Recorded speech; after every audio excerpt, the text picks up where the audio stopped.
Every school day at Hazeltine Primary, up to 50 children come to school early, not for class, but for a free breakfast. Britain's recession has hit families here hard, and Principal Jeanette Brumby says kids are suffering. They're hungry, they're not focused on their learning, and simply because they're not getting any breakfast. London is one of the wealthiest cities in the world, but this school is in one of the poorest neighborhoods in the city. And teachers here, like so many across London, are telling us that they're seeing kids come to school hungry.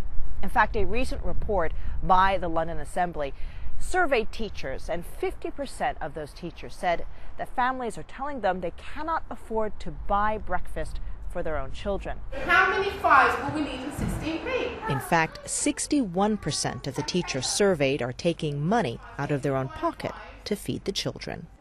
So Hazeltine Primary joined up with Magic Breakfast, a charity that provides a free morning meal to needy kids. They provide 6,000 British school children with a free breakfast, and Carmel McConnell is the founder. When you think about barriers to education, hunger as a barrier to education, you don't think England, but sadly that's the case. The children their only hot meal is the food they get at school for 1 in 4 children in the UK. Pretty shocking.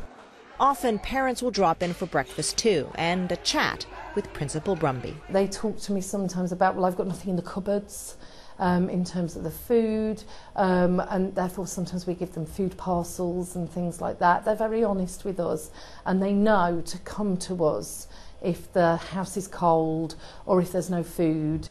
Misty Townsend has 6 kids. She told me by the time she's done paying bills, she has hardly anything left over for food. Not every day I can afford to get my kids ready and give them something to eat. And it's good that Hazeltine's got breakfast so they can come here and get a full healthy breakfast. As you see my son, he loves it to come in the morning. More time at home, I want to go to breakfast club. Oh, I don't want nothing to eat this morning, let's go to school. Zoe Morphy has 3 kids, is unemployed, and her attempts to find a job in the midst of recession are not going well. It helps a lot, you know. If Breakfast Club weren't here, then we'd have to struggle indoors even more. If benefits are cut, then you know it affects everybody and that are on benefits in the same way. So, you know, I suppose then they'd have to start dinner club. And what about the kids? Big smiles and drawings of bananas and apples say it all. For many of them, breakfast really is the most important meal of the day. Atika Schubert, CNN, London.